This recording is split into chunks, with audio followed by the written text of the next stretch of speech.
All right. So good evening, everyone. Thank you for joining us for tonight's part 3 of our 4-part Medicare 101. Tonight, we are going to be talking about Medicare Part D in its entirety. So a couple of quick notes before we get started. Hopefully everybody received the email that I sent out earlier this afternoon that provided a copy of the slides for tonight's presentation, as well as a couple of additional handouts. I will pause during the presentation to see if anybody has questions. If you have a question, you're welcome to type it into the chat box at any time, or you're welcome to simply unmute and ask your question when I do pause to take questions during the presentation. And we don't have a huge amount of information to cover tonight, so hopefully I will get you guys out of here fairly quickly. But again, please don't hesitate to ask questions and we can cover this as thoroughly as necessary. So I think that's everything I had to say. So let's go ahead and get started. So again, tonight we are going to be, this is our 3rd week in our 4-week 4-part series for Medicare 101. Tonight we are talking about all things Medicare Part D, or Medicare's drug benefit. Quick review. I am with the Pikes Peak Area Agency on Aging through the Pikes Peak Area Council of Governments. The mission of the Area Agency on Aging is to work with partner governments in our 3-county region to develop systems and programs that allow people to stay in their homes for as long as possible in the community. Again, the Area Agency on Aging does serve a total of 3 counties here in Colorado: El Paso, Park, and Teller. I am the SHIP coordinator for the SHIP program here in Colorado Springs. The SHIP program SHIP stands for State Health Insurance Assistance Program, which is a federally funded program that's designed specifically to provide free and unbiased information, education, and assistance on all things Medicare. And we do that by providing one-on-one counseling and educational presentations. So we can talk to people about all things Medicare, how it relates to their specific situations. We can also help people with applying for financial assistance programs if they have limited or low income. The SHIP office here in Colorado Springs serves a total of 9 counties here in Colorado. I've listed them on the slide. Every county and every state has access to a SHIP program, at the very least by toll-free statewide number. I've listed our local Colorado Springs number as well as our statewide toll-free number. Anybody who calls the statewide toll-free number will be routed to the SHIP office closest to where they're calling from. Just a quick note, there will be, as usual, an email sent out probably sometime tomorrow that should provide you a link to a recording of tonight's presentation, as well as a link to a survey. The survey that should be included in with that email for tonight's presentation will actually be the national survey that is being offered by the Administration for Community Living, which is going to gauge satisfaction on SHIP programs as a whole nationwide. I would appreciate always if you guys would participate in that survey when you get it. SHIP funding as a not-for-profit, and we do not charge for our services, so SHIP funding is dependent on the government generosity, and that generosity is based on satisfaction of the people that we serve. So again, I would greatly appreciate if you participate in this survey and help continue the funding for this important program. Quick review of what we've talked about in the last couple of weeks. First week, we talked about original Medicare, enrolling in Medicare, eligibility for Medicare, Medicare coverage, benefits, and costs for both original A and B of Medicare. Last week, we covered insurance options for original Medicare, both Medigap or Medicare supplements and the Medicare Advantage plans. And again, tonight, we're going to talk about the drug coverage, Medicare Part D. D stands for drug. So what is Medicare Part D? Well, Medicare Part D is the newest actual benefit of Medicare. It is the prescription benefit of Medicare. It is designed to offer coverage for outpatient prescription drugs only. This benefit didn't actually come into being until 2006. Prior to 2006, Medicare did not cover prescription costs in any format unless you were inpatient in a hospital. The way the Medicare Part D benefit works is there are different companies that offer different plans that are your Medicare Part D options. So when you buy a Medicare or enroll in a Medicare Part D plan, you are actually enrolling in an option that is offered to you by a private insurance company. All plans that are offered to beneficiaries must include a list of all their covered drugs, which would be what's called their formularies. They must include a wide range of drugs in these plan offerings. If you buy a standalone drug plan or Part D plan, there will be a monthly premium. If you enroll in a Medicare Advantage plan that includes a drug benefit, there may be no additional premium to have that drug benefit. The way the drug benefit works, the Medicare Part D benefit works, is there are going to be typically deductibles and copays at the pharmacy. But again, if you have limited or low income, you may qualify for what's called extra help or low income subsidy. That is a financial assistance program specifically designed to help cover some of the cost of the Medicare Part D benefits. And we will talk about all of this in more detail as we go. So first and foremost, should you enroll in a Medicare Part D? Well, as with all parts of Medicare, it's optional.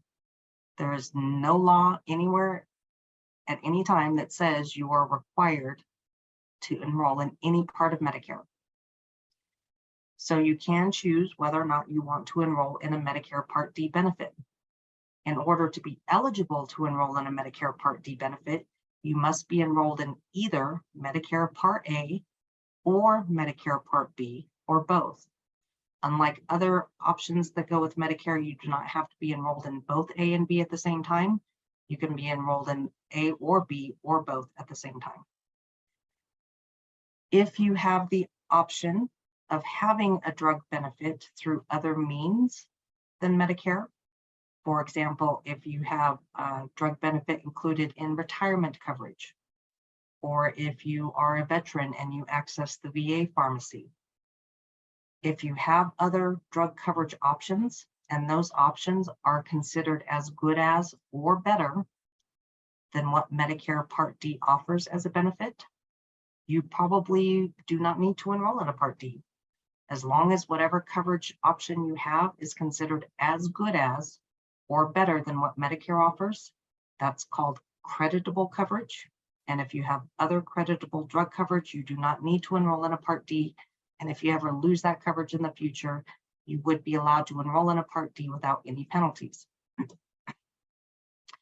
Things you'd want to take into consideration if you do have that option of other coverage is you still may want to compare the cost of that other creditable drug coverage to what Medicare offers. So you'd want to compare deductibles, if that is applicable. You'd want to compare copays at the pharmacy for the medications that you take. You'd want to compare premiums or what you pay with the other creditable drug coverage to what you would pay with a Medicare Part D plan. If you choose not to enroll in a Medicare Part D benefit or plan and you don't have other creditable drug coverage, that of course is your option. But as with all benefit penalties, all Medicare penalties, if for any reason you choose or need to enroll in a Medicare Part D plan in the future, you would be allowed to enroll during an annual open enrollment period. But because you didn't have other creditable coverage from the time you became eligible to the time you chose to enroll, you could be penalized for not having enrolled sooner. And we will talk about how that penalty works. So, as with all the other parts of Medicare that we've talked about, there are enrollment periods that you do need to be aware of. Of course, there's the initial enrollment period. This is the same initial enrollment period that surrounds all other parts of Medicare when you initially become eligible. So that's the 7-month window, the 3 months prior to, the month of, and up to 3 months after the month you first become eligible for Medicare, whether it's based on turning 65 or otherwise. For Medicare Part D and Medicare Advantage plans, there is the annual open enrollment period or the annual election period. We simply refer to it as open enrollment. That's the October 15th through December 7th enrollment opportunity. During that time frame, any change that you make to your coverage, whether it's your Part D plan or your Medicare Advantage plan that includes a drug benefit, any change you make would be effective January 1st. And then, as with all things Medicare, there are exceptions to every rule. And so you may in the future fall under a special enrollment period.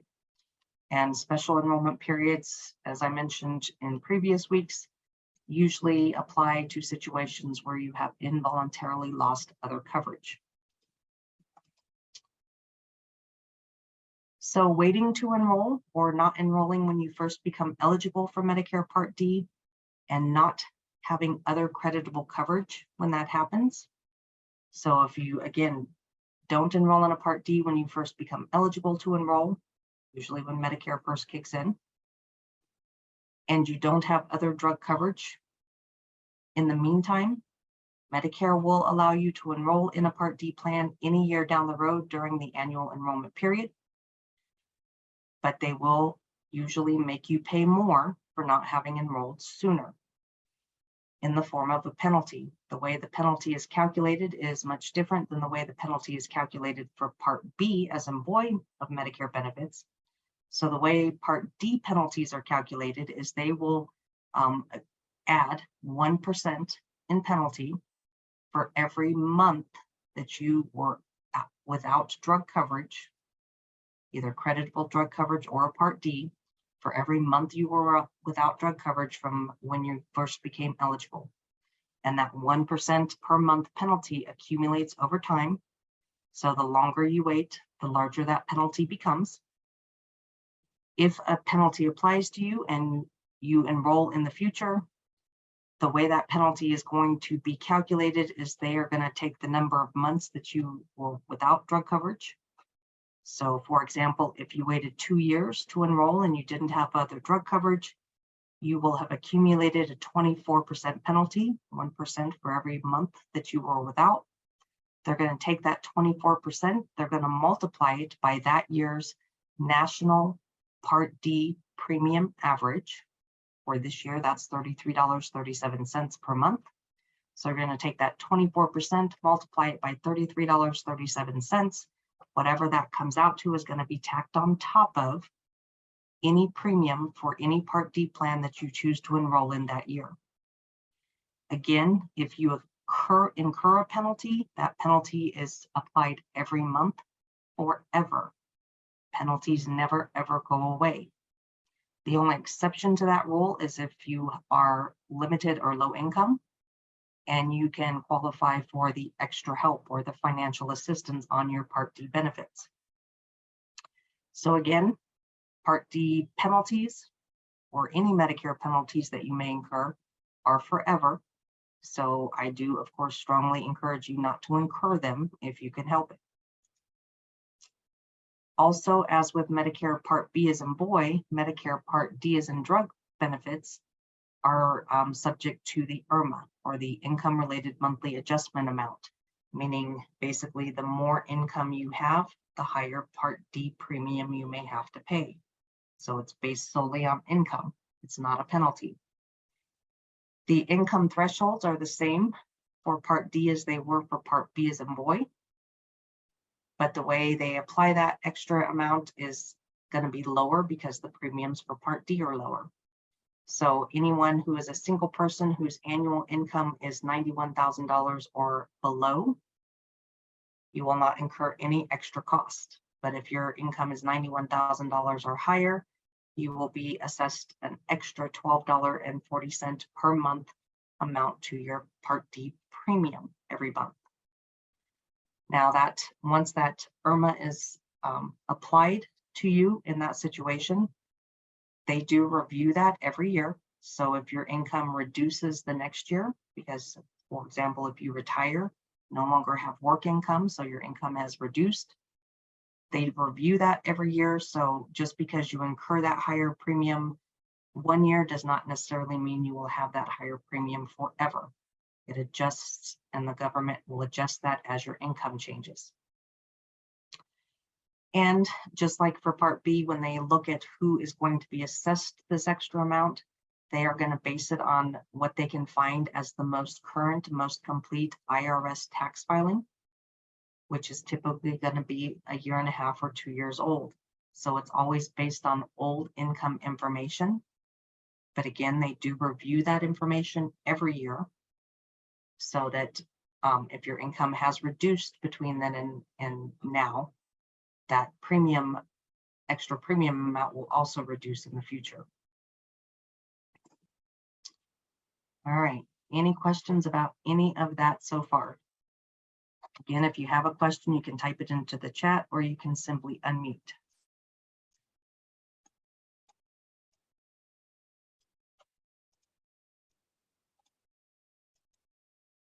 And I do see your comments, PH, and I will make sure to get an email forwarded to you with this information, with the handouts. All right, I'm not seeing any questions. I'm not hearing any questions. So let's talk about how Part D works.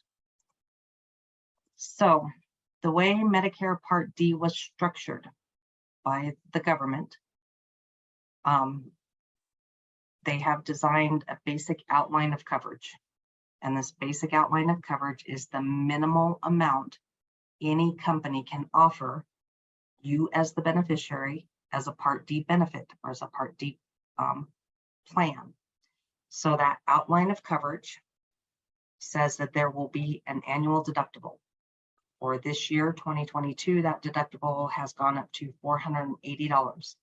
What that means is if you have a Part D plan that includes a deductible, when you enroll in that plan and the first time you go to the pharmacy after you've enrolled in that plan, you are going to typically have to pay full retail price for any medications that you pick up at the pharmacy until you have spent up to $480 out of your pocket in full retail cost. Once you've done that, the next time you go to the pharmacy, you will pay a much lower copay for that medication because you will have met your deductible and you will go into what they call the initial coverage zone. In the initial coverage zone, Medicare says that the least amount or the most you can be charged as a copay for any medication after deductible is 25% of retail. So you would pay a maximum 25% retail cost at the pharmacy. The plan would pay the other 75%. While you're paying your deductible, while you're paying 25% as a copay and the plan's paying the other 75% of the cost of your drugs, while you're doing that, what the plan and Medicare are also doing is they're taking the full retail cost of any and all medications you purchase, and they're adding them up in a column over here. So every time you go to the pharmacy, they're taking the full cost of that drug and adding it up in this column. If the amounts in this column add up to $4,330 before the end of the year, and everything is based on a calendar year. So before the end of the year, if the numbers in this column add up to $4,330, you will have hit a coverage limit, or you will have hit the next level of coverage. So if your drug costs add up to $4,300, you will have hit what used to be called the donut hole. It's no longer actually a donut hole. Now it's referred to as a coverage gap. When you hit that coverage gap level in your benefit, your cost at the pharmacy will probably go up. And Medicare says the most you can be charged during this coverage gap level is 25% of the retail cost of your drugs for both brand name and generics. Now you may be sitting there thinking, well, that's what I was paying in the previous level of coverage. That is true technically. However, the reason there's going to be a difference is because most Part D plans that are available to enroll in do better than charging you 25% at the pharmacy after you've met your deductible and you're in that initial coverage zone. For example, many plans offer zero copay generics after deductible, or $1 or $2 copay generics after deductible. They're not going to charge you the full 25% of retail after you've met your deductible. And because of that, you're going to experience very, very low copays or zero copays in many cases with most plans. But again, they're taking the full retail cost regardless to get you to the next level of the coverage gap. If you reach that coverage gap and you've been paying zero copay for your generics, when you reach that coverage gap, you will actually have to start paying 25% of retail for those drugs.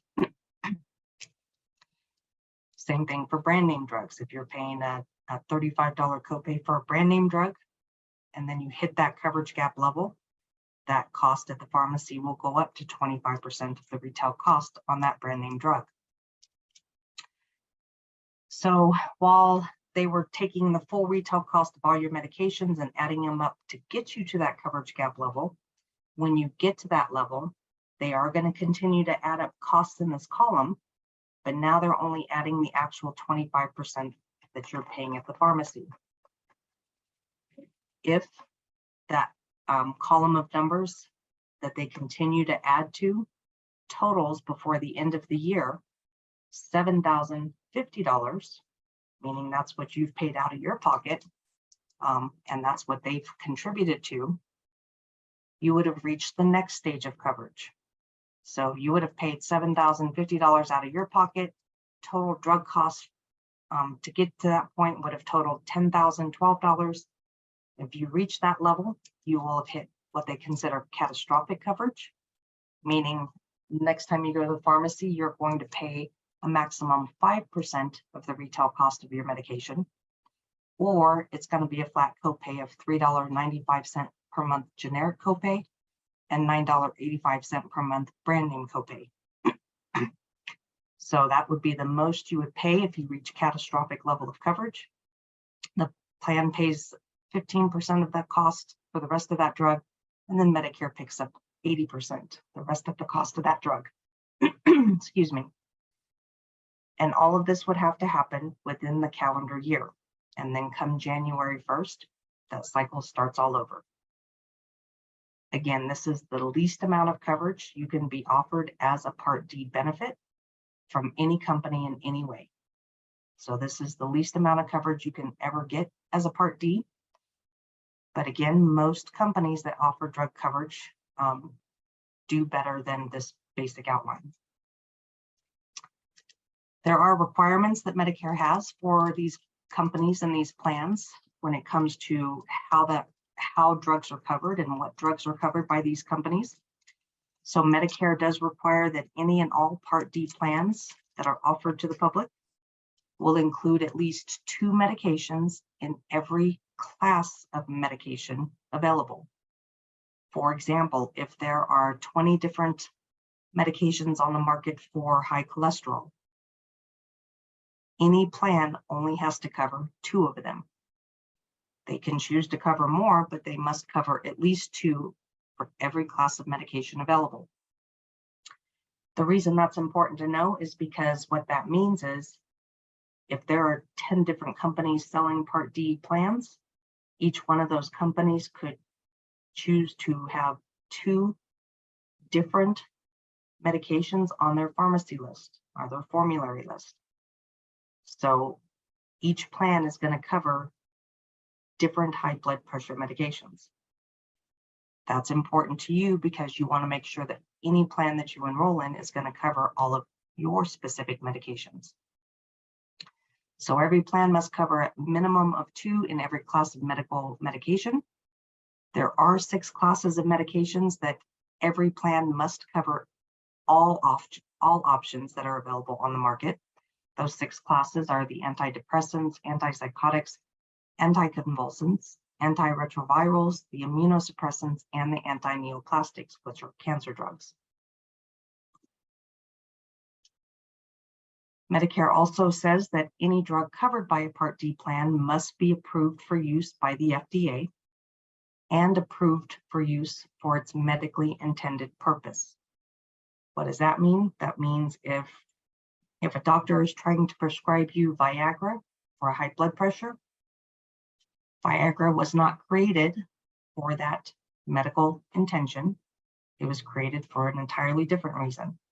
So Medicare would not pay under Part D for a doctor to prescribe Viagra for high blood pressure use because that was not its medically intended purpose when it was created. So keep that in mind. It's got to be prescribed for its medically intended purpose. All Part D plans will cover drugs and biologicals, including insulin and the supplies for injecting insulin. And every plan for Part D must cover both brand name and generic drugs on its formulary. As with all things Medicare, there are some things that are not going to be covered. So Medicare Part D plans will not cover any medications that were covered by other parts of Medicare.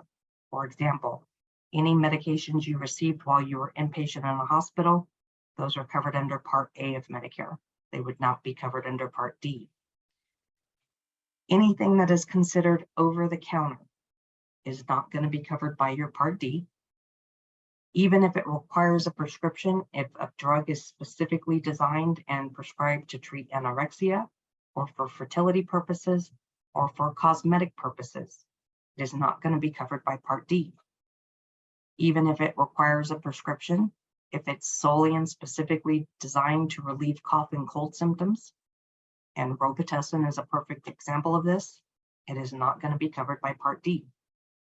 And most vitamins and minerals, what we usually call vitamin supplements, are not going to be covered by Part D, with the exception if there is a vitamin or mineral that is prescribed to treat a very specific medical condition. All right, any questions about any of that and how Part D is structured? Again, if you have a question, you can type it into the chat or simply unmute and ask.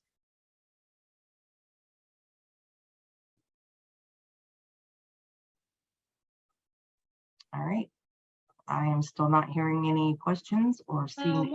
One question. Sure. If you have a calcium deficiency and a vitamin D deficiency, would those apply to Part D? Medicare, yeah, Medicare can cover both of those with the right diagnosis. Yes. Okay. Great. Yep. Thanks. You're welcome. Any other questions? All right. So that's the basics of Medicare drug coverage. Again, Medicare Part D benefits are available in two forms. You can either purchase a standalone just drug coverage plan, a Part D plan, and you'll pay a monthly premium for it. In Colorado for 2022, there are 20 different drug plans to choose from. Or you can get a Part D benefit through an Advantage plan, which is what we talked about last week. Typically, if you have a Part D benefit included with an Advantage plan, it's at no extra cost. There are 27 Advantage plans to choose from in El Paso County this year. Part D plans are available statewide. Medicare Advantage plans are available by county, which can make things a little confusing. So if you enroll in just Part D coverage and you move from one county to another, you don't have to worry about changing your Part D plan. Unlike with an Advantage plan, if you have an Advantage plan, move from one county to another, you may have to change your Advantage plan. So statewide, there are a lot of plans to choose from, although in Colorado, we typically tend to be on the lower end as far as number of plans available in any given state.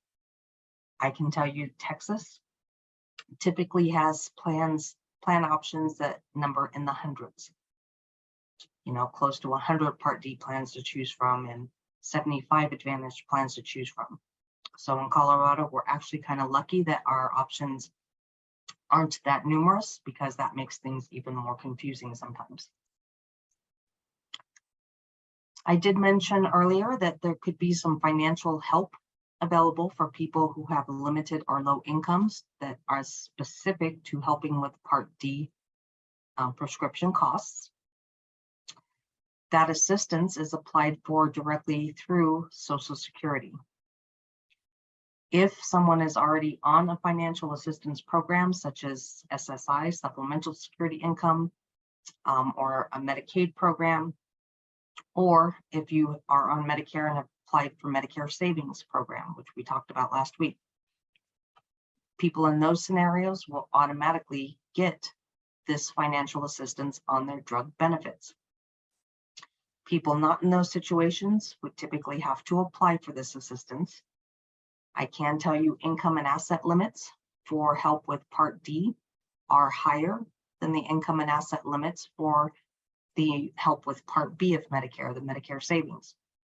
So technically, theoretically, and hopefully more people actually qualify for help with drug costs than they qualify for help with medical costs. There are several different levels of assistance that someone can qualify for through the extra help on Part D. And those benefits can be applied for by either going to the Social Security website, ssa.gov. You can call the toll-free national number for Social Security, and they should be able to help you over the phone. Again, that number is available Monday through Friday from 7 a.m. to 7 p.m. in all time zones. Or you're always welcome to call us, your local SHIP office, and we are always happy to help with these applications as well. And basically what we do is we just go to the Social Security website and complete that online application over the phone with you. Income and asset limits for this year for this specific assistance. For a single person, the most monthly income somebody can have is $1,974 for an individual. That's in pre-deduction dollars or gross income. It includes Social Security, income of any kind from any source. Asset limits are also higher than the other program. Single individual can have liquidatable assets of $15,510. Now the income limit does include a $20 income disregard, and the asset limit does include an extra $1,500 per person burial disregard. That is just naturally assumed that $1,500 would go for burial purposes for anybody and everybody. And so we add that in there.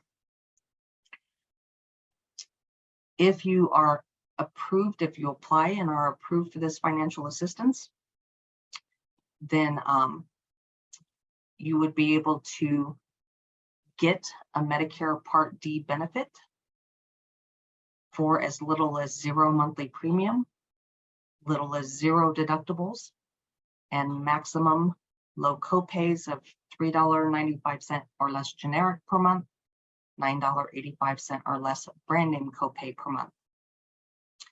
So financial assistance at any level can save you a lot of money. And it is definitely worth applying for.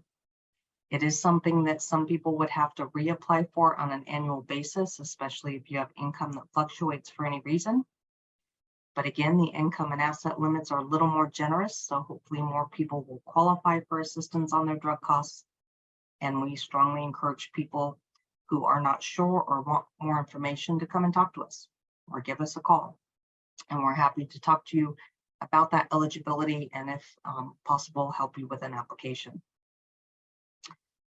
Now, even at those higher income and asset limits, there are still going to be a lot of people who will fall through the cracks because your income or assets are just a little bit higher than those limits, but you may still be taking some very expensive medications that can be a challenge to afford, especially if you hit the coverage gap level in your Part D benefit. For people in those situations, we can still look at some options, such as patient assistance programs. Patient assistance programs are financial assistance programs that are offered directly by the medication manufacturers. So the drug makers people who create these medications and then sell them offer usually their own internal patient assistance programs. The benefit of applying to these programs is that the income and asset limits tend to be significantly more generous than the government assistance, or they may require much less as far as what needs to be spent out of your pocket. So I did an application today for someone who needed assistance paying for Eliquis. Eliquis retails for about $500 to $600 a month for a 30-day supply. For that patient assistance program, that person only had to prove that they spent a total of 3% of their household income on medications within a given year, and they qualified to get Eliquis at no cost for the rest of the year. So patient assistance programs can vary, and they can be much more generous in qualifying. I have listed some of the websites that we do use to look for patient assistance programs that might be available. And Medicare.gov's website also can offer that information. Again, if anybody wants more information about these programs or wants to see if they might be eligible, give us a call, and we will see what we can find out for you. So when it comes to choosing a Part D benefit, even with all this information, that could still be the challenge. Things that you absolutely should take into consideration when you're considering what Part D benefit to enroll in. Obviously, cost is going to be the biggest issue. So you're going to want to look at comparing premiums. You're going to want to look at comparing what drugs are covered and at what costs or copays at the pharmacy. Deductibles may be a factor in your determination. What pharmacies are in the plan's network and are preferred may be a determining factor. Every Part D plan option that's available may have a different list of pharmacies that they prefer you go to. They will have different copays for the different drugs on their formularies that will have different drugs that each plan will cover. All of those things should come into play when you're trying to choose a Part D benefit that's going to serve you best and save you the most money for the year. How are you going to get that information? Well, you could do it the hard way. You call each Part D plan out there and talk to them one by one and ask them, are my drugs covered? What are the copays? And get all of that information from each plan. You can try and contact an insurance agent or an insurance broker who might be able to do some of that work for you. But honestly, your best option is to use the tool that Medicare created for that purpose. And they call that the Plan Finder. And this is the tool that is found on the Medicare website, Medicare.gov. And basically what this tool is a search engine that is designed to allow someone to type in all of their medications. It allows you to put in your specific quantities, dosages. You can indicate preferred pharmacies. And this search engine will take all of that information and compare it to all the Part D plans available in Colorado. And the end result is it lists all those plans, but it lists them in order of cost savings. So it's going to list the plan that saves you the most money overall on those specific medications at the top of the list, and the plan that would cost you the most money on your medications would be at the bottom of the list. It's an amazing tool, and we always encourage you to take advantage of it because that is what it's there for.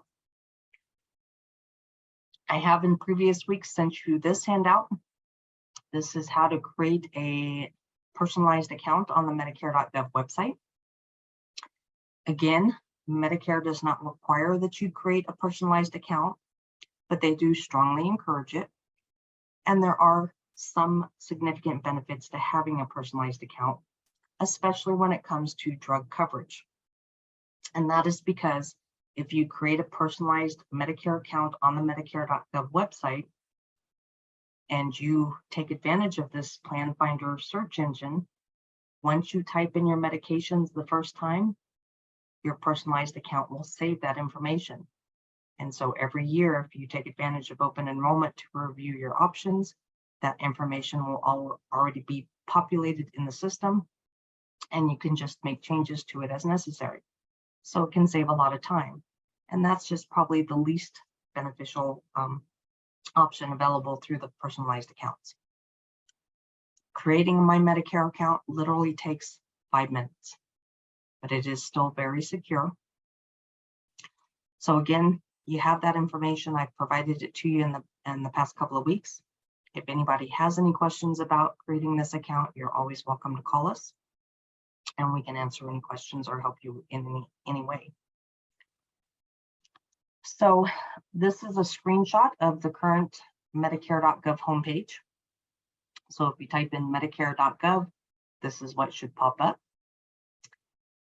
If you are going to Medicare.gov for the sole purpose of looking at your Part D plan options, you're going to want to look on that page for the button that says Find Health and Drug Plans that I've circled in red here. That is going to take you to the search engine that is going to allow you to type in all of this information. Well, and I will take a pause here because I do have a question in the chat box, and this is a good one. So the question is, what if someone doesn't have any prescriptions that they need to take? And I do get this question quite a bit from people who simply don't take any medications, don't have any prescriptions. Why should they enroll in a Part D plan? Why should they pay for something that they're not going to use? And honestly, it's a very legitimate question. And the answer is A, to avoid any penalties for not enrolling sooner. The way the government looks at it is that they want you to invest in these benefits. So if you think about it like you think about paying any other kind of insurance premium, whether it's health insurance through work, whether it's your Medicare Part B premium, whether it's car insurance premiums, you're not paying these premiums because you are going to use these benefits. You're paying these premiums so that you have access to these benefits if you need them. And that's kind of the way they want you to think about Part D and all other parts of Medicare. If you do not take any medications and you still want to avoid penalties, so you want to enroll in a Part D plan, we usually suggest that you look at the Part D plan that has the lowest monthly premium every year. For 2022, the lowest monthly premium for a standalone Part D plan is $5.50 a month, which is incredibly low premium. The next lowest premium plan is $7.70 a month, I think. So it can be pretty cost effective to still enroll in a Part D plan and have that coverage if you need it, but they've made it very affordable to do that. But then, excuse me, Roma, if 10 years from now, things change and we do have a prescription drug, are we able to change plans? Every year during open enrollment, that October 15th through December 7th window is your opportunity to look at the plans available for the next year and see if there's not something more cost effective than the plan you have this year. Okay, thank you. You're welcome.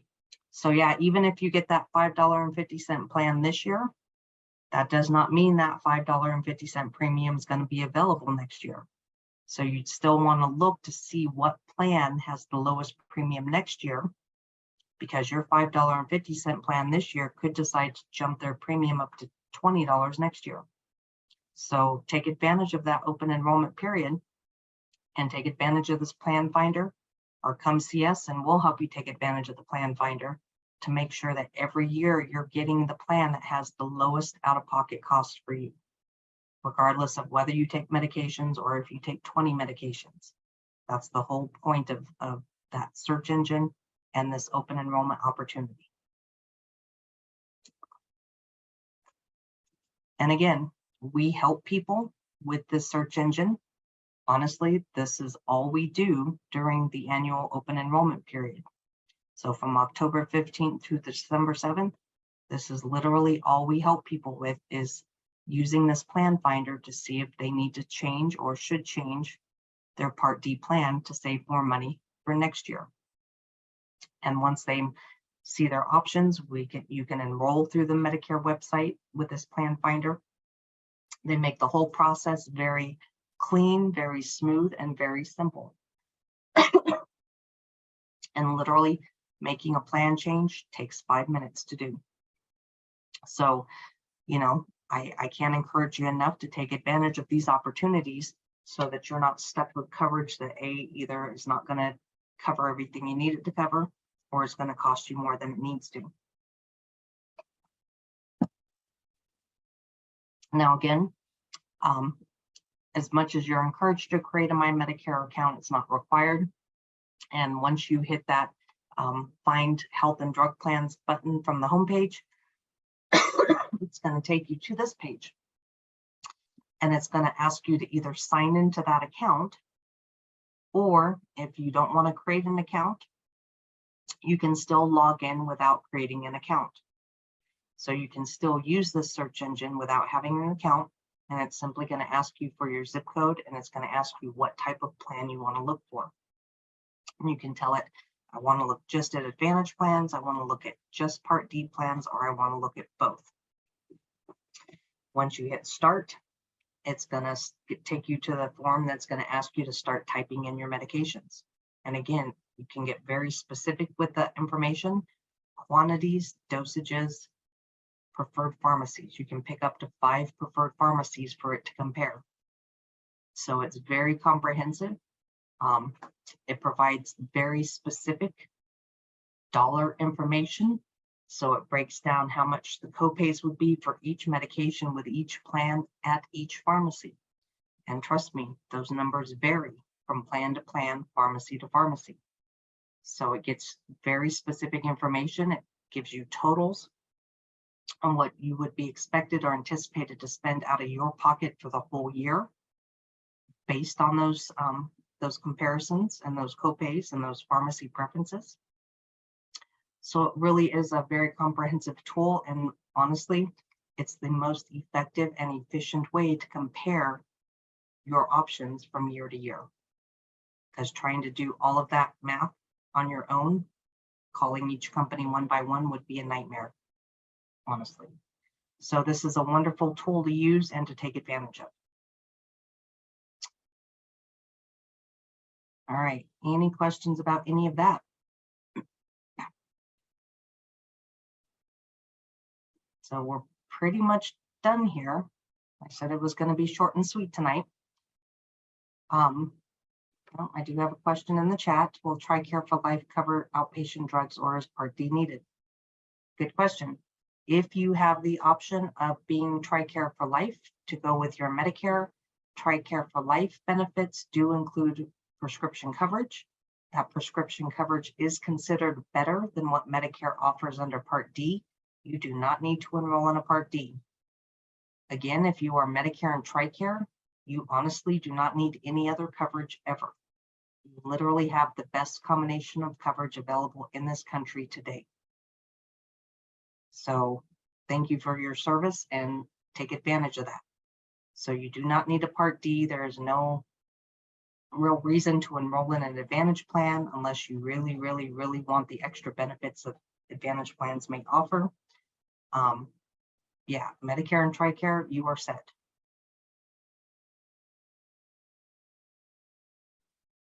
All right, so resources.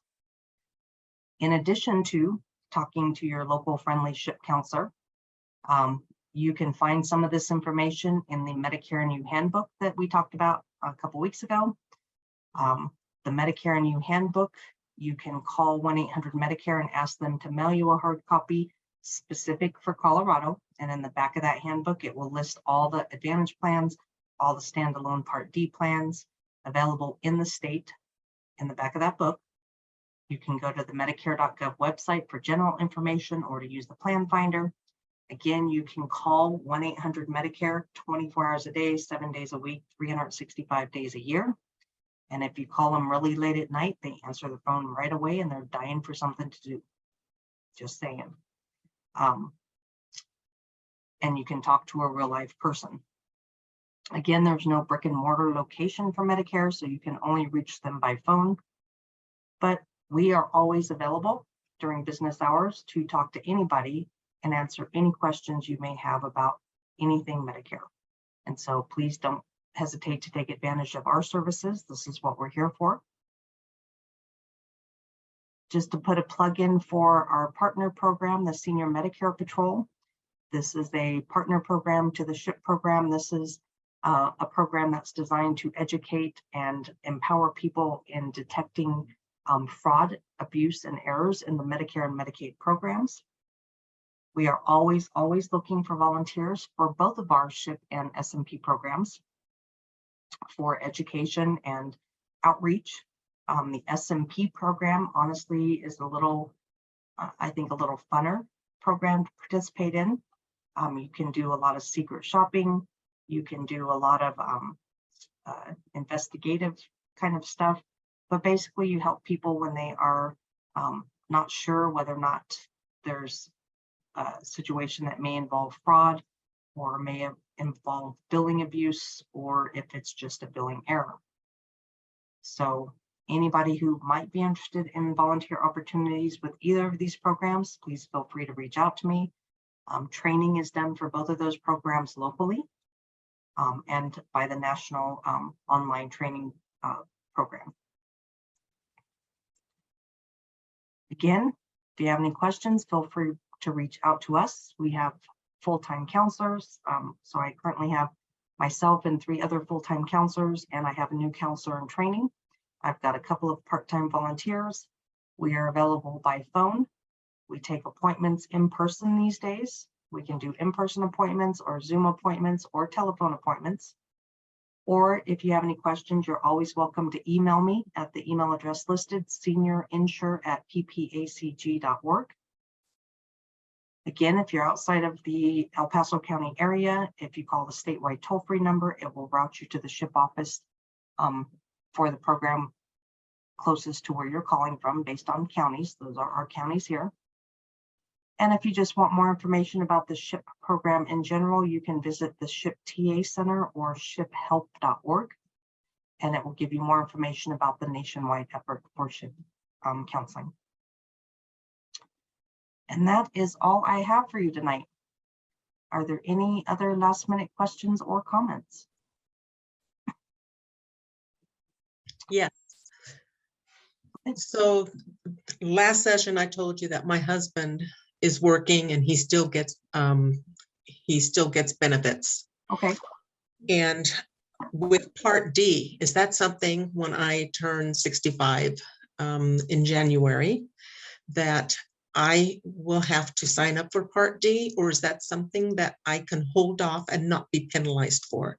So that is really going to be dependent. That's a good question. That's really going to be dependent on the employer coverage that you currently have. Most employer coverage that allows you to delay enrollment into Medicare altogether is going to follow the same rules for Part D. Because again, if you are going to delay enrollment into Medicare A and B because you have this employer coverage, then you can't enroll in a Part D anyways, because you have to have A or B of Medicare to do that. But if you went ahead and enrolled in A or B, it would be the employer's responsibility to provide you with written notice as to whether or not the drug coverage they offer is considered creditable, meaning is it as good as what Medicare Part D offers? As long as it's considered creditable, then no, you do not have to enroll in Part D. But if for some reason you're advised that that drug coverage is not considered creditable, then you would want to consider enrolling in a Part D plan. And again, it's the employer's responsibility to notify you of whether or not their coverage is considered creditable. And then as long as you have any association with that employer coverage or retirement benefits, they are required by federal law to provide you with written notice every year as to whether or not the drug coverage you're offered is creditable compared to Medicare Part D. Interesting. Okay, thank you. You're welcome. Question in the chat box, where are the recorded sessions available? So all of our sessions typically are recorded. Unfortunately, I made boo-boo and did not get Mondays or the first week one, part one session recorded, but there is also a pre-recorded session from a previous month available. Any of our recorded sessions are available on our website at www, and I'll type this in the chat box as well. It's www.ppacg.org/events. If you want specifically for these recordings, it would be ppacg.org/senior-insurance. And again, I'll type both of those into the chat.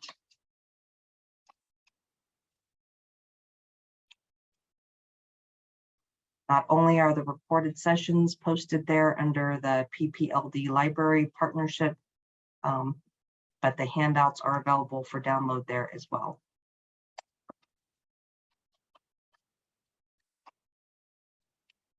And then the last question I see, will next week's class include information on TRICARE?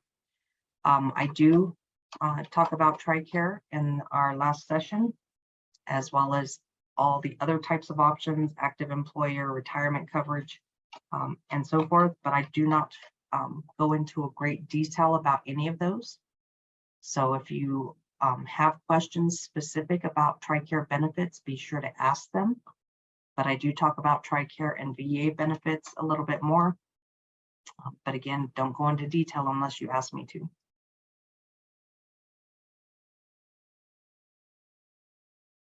All right. Well, again, that's all I have for you tonight. I will try and get the email sent to you for the person that sent me a chat that said that they did not get it. I will get that sent to you. Again, contact us if you have any questions or concerns in the meantime, but hopefully I will see you all next week for our last part, Medicare Part 4, which talks about all the other options such as employer, retirement, etc. Again, that will be a short and sweet session. Otherwise, you're welcome to email or call us, and I'm happy to talk to you in the meantime. Have a great night. Thank you again for joining us and for hanging out through these long sessions, and have a good night. We'll see you next week.